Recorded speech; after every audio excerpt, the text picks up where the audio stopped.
والقلب يذوب بشكواه ودموع الذنب تبلله والجمد يعاود لهواه والقلب.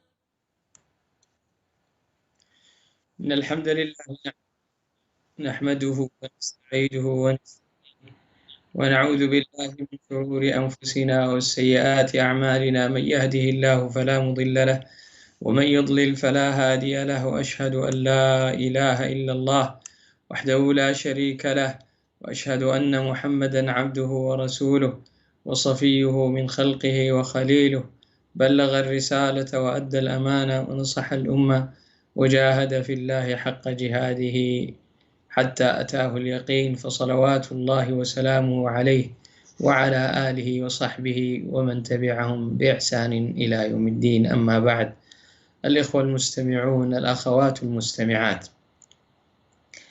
ها نحن عدنا والعود أحمد.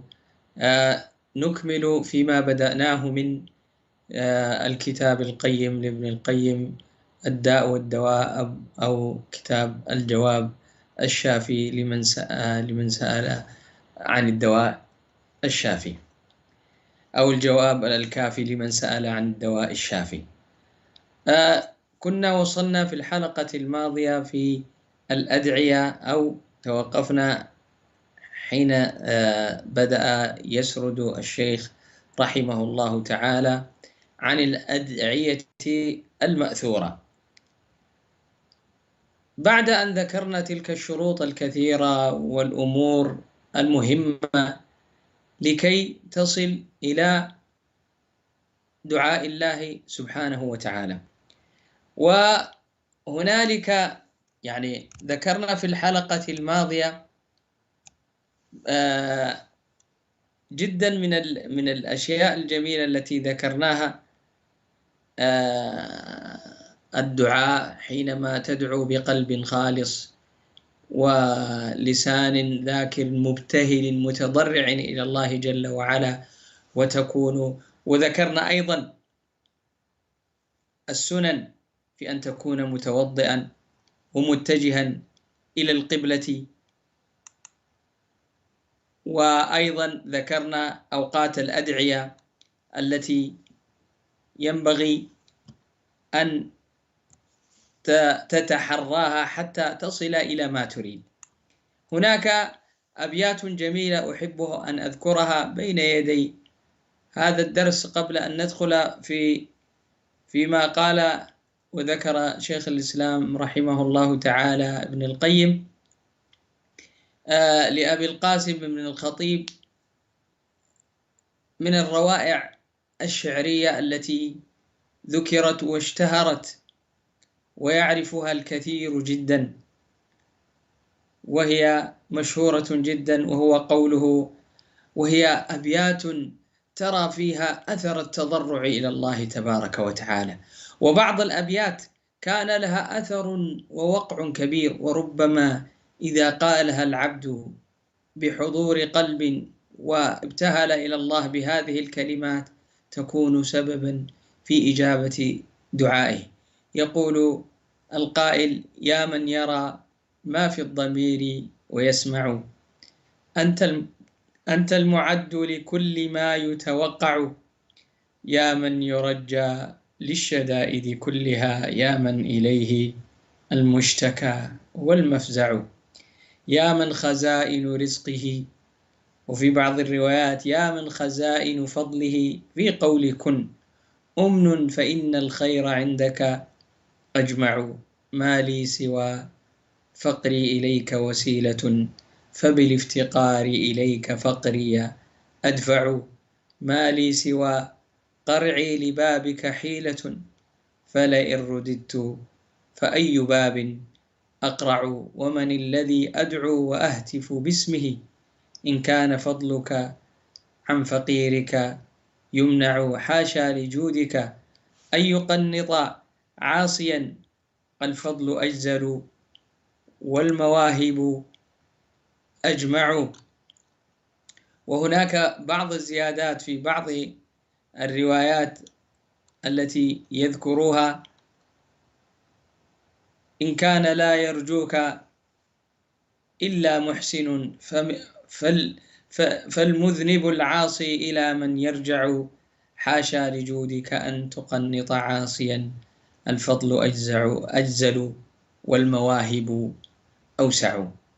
وهذه الأبيات من الأبيات التي فيها ابتهال وتضرع لله تبارك وتعالى عظيم، تشعر بها من عمق الكلمات التي تضرع بها. ذكر بعض العلماء أنه كلما هم بي شيء فدعوت بهذه الأبيات إلا استجاب الله تبارك وتعالى لدعائي. فهي من الأبيات الجميلات التي لمن أراد أن ينتفع منها ويكررها فإنها أدعية جميلة جدا أو أبيات جميلة.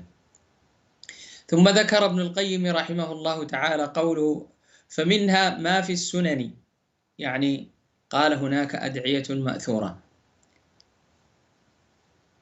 منها ما في السنن وفي صحيح ابن حبان من حديث عبد الله بن بريدة عن أبيه أن رسول الله صلى الله عليه وسلم سمع رجلا يقول: اللهم إني أسألك بأني أشهد أنك أنت الله لا إله إلا أنت الأحد الصمد الذي لم يلد ولم يولد ولم يكن له كفوا أحد. فقال من النبي صلى الله عليه وسلم فقال: لقد سأل الله بالاسم الذي إذا سئل به أعطى وإذا دعي به أجاب. وفي لفظ: لقد سألت الله باسمه الأعظم. وهذا حديث صحيح. أيها الإخوة الأفاضل والأخوات الفضليات، حينما نذكر هذه الأدعية كما ذكرت في الحلقة السابقة أنه لا يشترط أن تدعو بها، فالله سبحانه وتعالى يسمع من كل عبد ما يقول بحسب ما يحسن، بأي طريقة تريدها أنت، بأي لسان تتكلم به، لأنه هذا لسان عربي وآخرون لا يحسنون هذا اللسان العربي، فيمكن أن يتكلموا بما يحسنونه ويدعون الله سبحانه وتعالى بما يحسنونه، فهو يسمعهم ويرى حاجتهم ويستجيب لهم ويعطيهم. ولكن نحتاج كما قلنا حتى نجد أسباب الإجابة كل ما مضى في الحلقات التي ذكرنا من حضور القلب والإخلاص وإطابة المطعم وتحري أوقات الإجابة، ومن هذه الأسباب أيضا تحري جوامع الأدعية أو الأدعية التي ذكر فيها النبي صلى الله عليه وسلم أنها تشتمل على اسم الله الأعظم. فإن إذا دعي باسمه الأعظم استجيب للداعي دعاءه، كما ذكر هنا. نعيد الحديث، قوله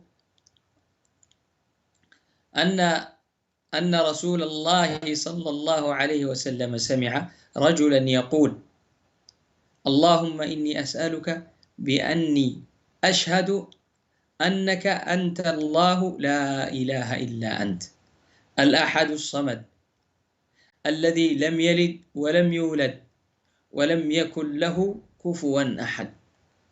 انظر إلى هذا الدعاء الذي اشتمل على التوحيد. أول شيء اشتمل على إخلاصه وعبادته لله تبارك وتعالى، أشهد أنك أنت الله لا إله إلا أنت، لا إله معبود سواك، لا صنم يعبد، لا ولي يدعى، لا فلان، لا شخص، ليس الله، ليس إله إلا الله الأحد الصمد، الأحد الواحد الذي ليس له شريك سبحانه وتعالى، الصمد الذي يقصده ويصمد إليه العباد، كل الناس يجتمعون في القصد إليه جل وعلا، الذي لم يلد ولم يولد ولم يكن له كفوا أحد. لم يلد، ليس له ولد كما يزعم النصارى واليهود أو غيرهم بأن هذا ابن الله، كما قال تبارك وتعالى: وقالت اليهود عزير ابن الله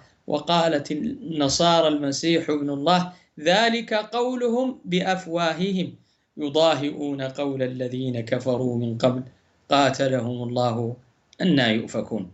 فهو الذي لم يلد ولم يولد ولم يكن له كفوا أحد. هنا أيضا لم يكن له أحد مكافئ له ولا مشابه له ولا ما يماثله سبحانه وتعالى، فهو منزه من جميع الأوجه. فقال عليه الصلاة والسلام: لقد سأل الله بالاسم الذي إذا سئل به أعطى وإذا دعي به أجاب، وهو بما يسمى الاسم الأعظم.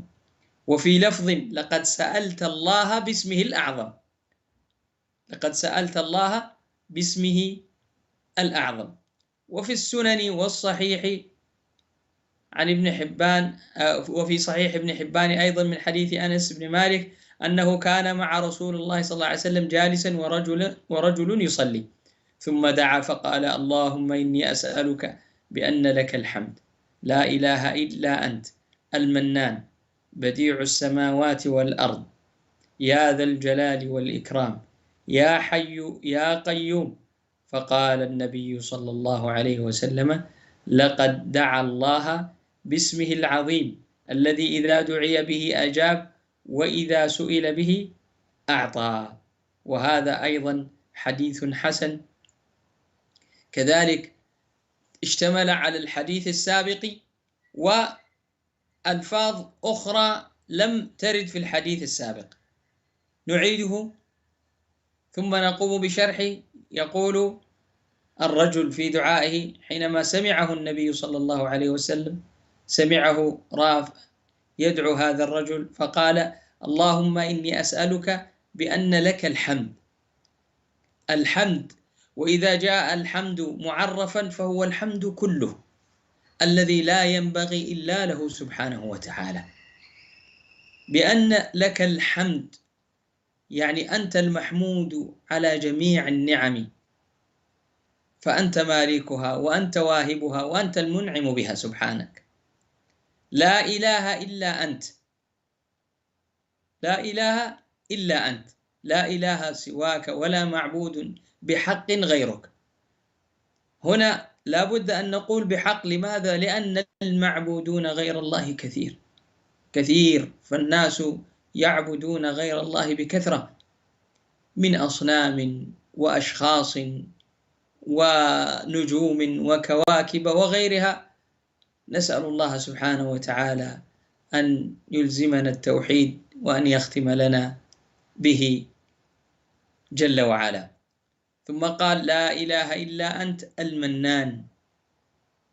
المنان يعني هو الذي يمن على عباده، يمن عليهم بالهداية سبحانه وتعالى، فهو هدانا دون مقابل، دون أن ندعوه. ربما بعضنا لم يدعو أن يهديه الله سبحانه وتعالى.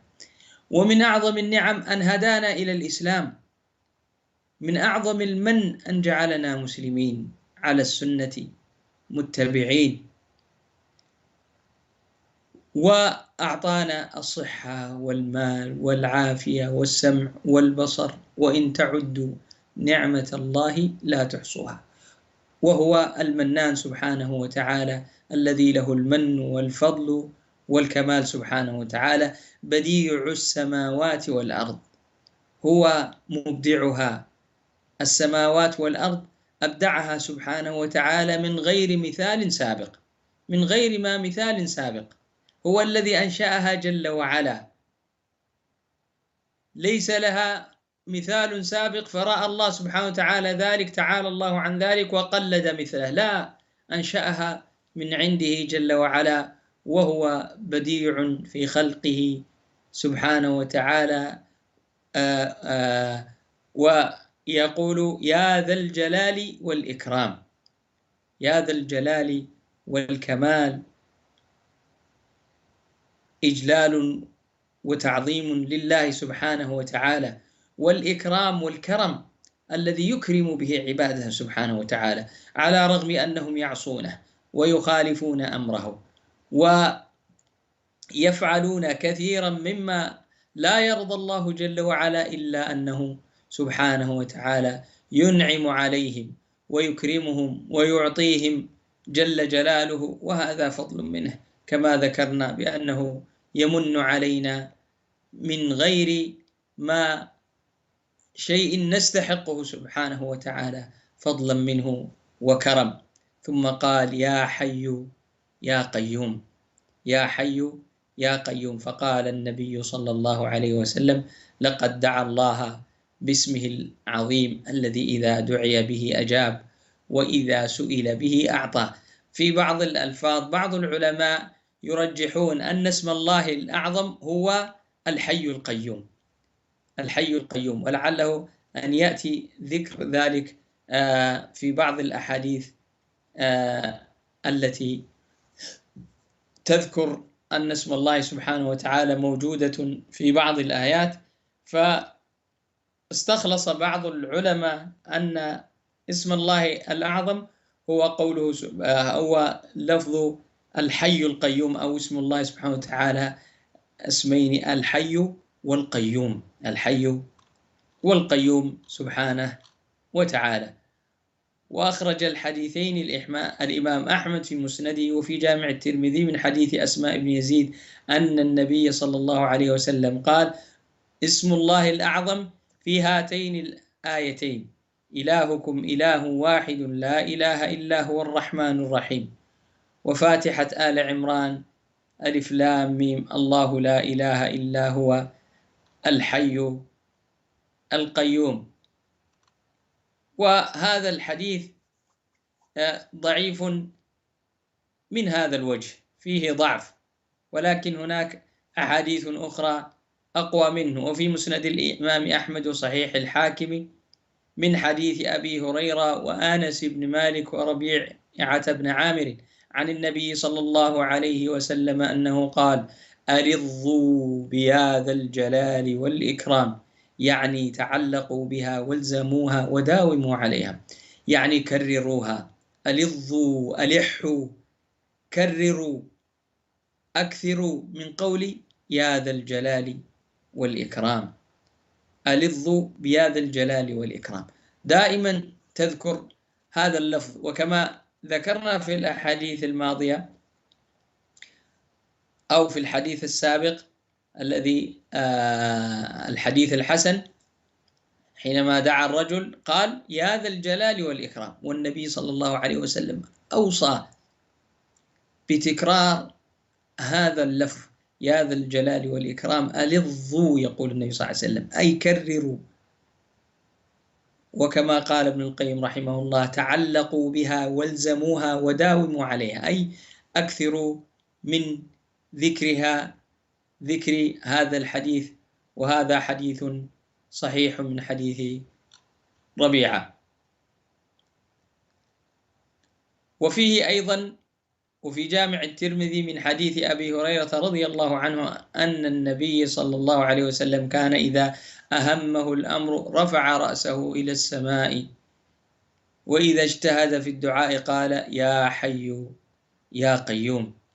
وفيه أيضا من حديث أنس بن مالك قال كان النبي صلى الله عليه وسلم إذا حزبه أمر قال يا حي يا قيوم برحمتك أستغيث.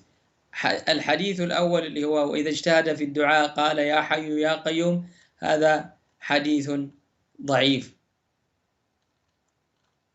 وأما حديث يا حي يا قيوم برحمتك أستغيث. هذا حديث حسنه أو صححه الشيخ الألباني رحمه الله تعالى، وهو أن تدعو الله سبحانه وتعالى يا حي يا قيوم برحمتك أستغيث. برحمتك أستغيث، تستغيث بالله سبحانه وتعالى. هذه الأسماء التي أنت تدعو بها، وقال الله سبحانه وتعالى ولله الأسماء الحسنى فادعوه بها. ولله الأسماء الحسنى فادعوه بها. الأسماء الحسنى التي ثبتت لله جل وعلا من حديث النبي صلى الله عليه وسلم أو وردت في القرآن تدعو الله سبحانه وتعالى بها، كل بما يناسب. فإن كنت فقيرا تحتاج تدعو بما يناسب ذلك، وإن كنت مريضا تدعو بما يناسب من الأسماء، وإن كنت ترجو النصر تدعو بما يناسب من أسمائه سبحانه وتعالى. فلهذا السبب حينما ذكر ذلك الرجل قال النبي صلى الله عليه وسلم حينما ذكر ذلك الدعاء قال لقد دعا الله باسمه العظيم الذي إذا دعي به أجاب وإذا سئل به أعطى.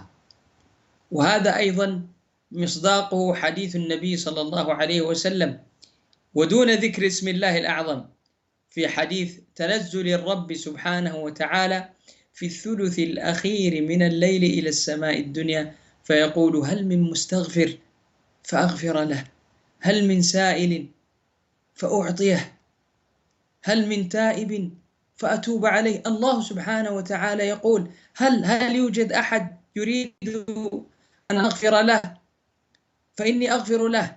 هل أحد هناك يدعو يستغفر؟ يستحثنا الله سبحانه وتعالى يقول هل من مستغفر؟ هل أحد يقوم بالليل بهذا الوقت فيطلب المغفرة فأغفر له، يطلب العفو فأعفو عنه، يطلب ويسأل ما يريد فأعطيه؟ يقول الله جل وعلا بنفسه وإذا وعد الله سبحانه وتعالى وفى بوعده جل جلاله.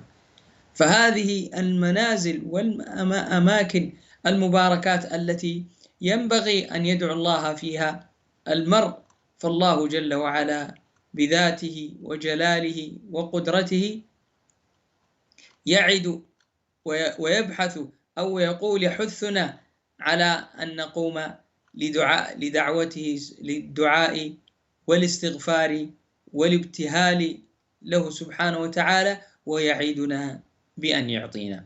وذكر هنا أيضا ابن القيم رحمه الله تعالى حديثا، وإن كان أيضا بعض العلماء أو يقول العلماء أنه حديث منكر، وهو في صحيح الحاكم من حديث أبي أمامة عن النبي صلى الله عليه وسلم أنه قال اسم الله الأعظم في ثلاث سور من القرآن: البقرة وآل عمران وطه. وقال القاسم فالتمستها فإذا هي آية الحي القيوم، فإذا هي آية الحي القيوم. وفي جامع الترمذي وصحيح الحاكم من حديث سعد بن أبي وقاص عن النبي صلى الله عليه وسلم قال دعوة ذي النون إذ دعا وهو في بطن الحوت لا إله إلا أنت سبحانك إني كنت من الظالمين، إنه لم يدع بها مسلم في شيء قط إلا استجاب الله له. أما الحديث الذي اسم الله الأعظم في ثلاث سور قالوا هذا حديث منكر أو حديث موضوع. وأما الحديث الذي يليه فهو حديث صحيح، وهو قول النبي صلى الله عليه وسلم قال دعوة ذي النون إذ دعا وهو في بطن الحوت لا إله إلا أنت سبحانك إني كنت من الظالمين، إنه لم يدع بها مسلم في شيء قط إلا استجاب الله له. انظر يا عبد الله، دعوة ذي النون وهو يونس بن متى عليه الصلاة وعلى نبينا السلام حينما رمي في البحر والتقمه الحوت، فالتقمه الحوت وهو مليم. قال الله سبحانه وتعالى: فنادى في الظلمات. قالوا العلماء 3 ظلمات: ظلمة الليل، كان في الليل يقولون، وظلمة البحر الذي غاص فيه، وظلمة بطن الحوت.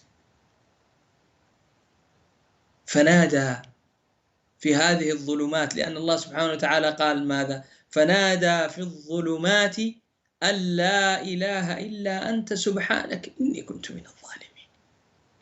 الظلمات هي هذه الظلمات: ظلمة الليل، كان في وقت الليل، وظلمة البحر، وظلمة بطن الحوت. فنادى فسمع الله سبحانه وتعالى نداءه. في بعض الروايات تذكر أن الملائكة قالت: يا ربي هذا صوت نعرفه، هذا صوت نعرفه. فقال الله لهم جل جلاله: إنه صوت عبدي يونس.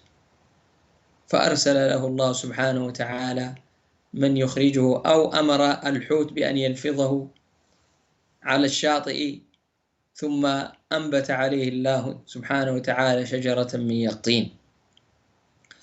فقول الملائكة هذا صوت نعرفه، هذه أيضا من أسباب الإجابة، أن هذا العبد كان يعرف الله سبحانه وتعالى قبل بلائه ومصيبته، يعني كان يعرفه في الرخاء، كما في حديث ابن عباس رضي الله عنه حينما قال: تعرف على الله في الرخاء يعرفك في الشدة.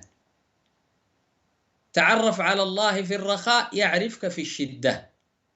وهذا كان صوت معروف عندهم في الرخاء، فالله سبحانه وتعالى استجاب له في الشدة.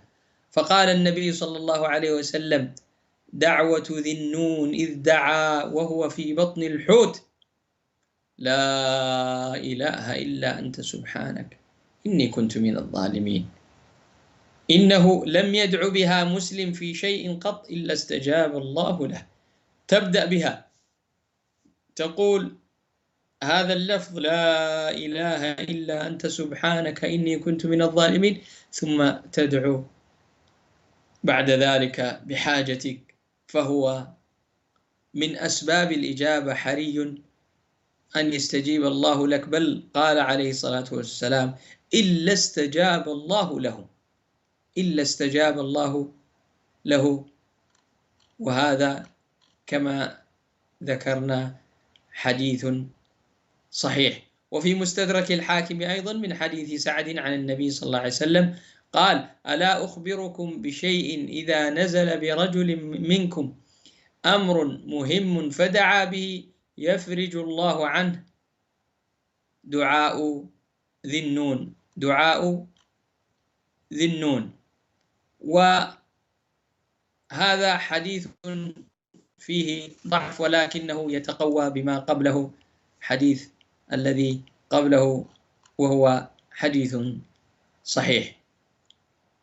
وفي صحيحه أيضا عنه أنه سمع النبي صلى الله عليه وسلم وهو يقول: هل أدلكم على اسم الله الأعظم دعاء يونس؟ قال رجل: يا رسول الله، هل كانت ليونس خاصة؟ فقال: ألا تسمع قوله تعالى: فاستجبنا له ونجيناه من الغم وكذلك ننجي المؤمنين. فأيما مسلم دعا بها في مرضه 40 مرة فمات في مرضه ذلك أعطي أجر شهيد، وإن برئ مغفور له. وهذا حديث كذلك لا يصح، هذا اللفظ حديث موضوع.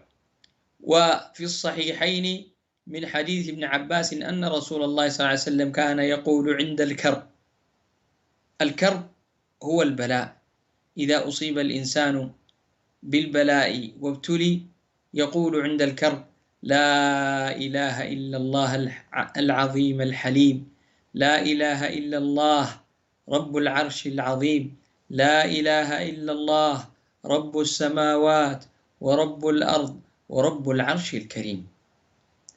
هذا يبدأ به حينما يكون واقع في مصيبة، وهو حديث صحيح، إذا وقع في مصيبة يدعو بهذا الدعاء ثم يسأل الله سبحانه وتعالى بما أراد يفرج الله سبحانه وتعالى كربه وهمه. وكما نكرر في كل حلقة أن مناط الأمر بعد توفيق الله سبحانه وتعالى على هذا القلب، فقلبك هو الذي يكون من أقوى أسباب الإجابة، حضور القلب وضعفه وذله وانكساره بين يدي الله سبحانه وتعالى.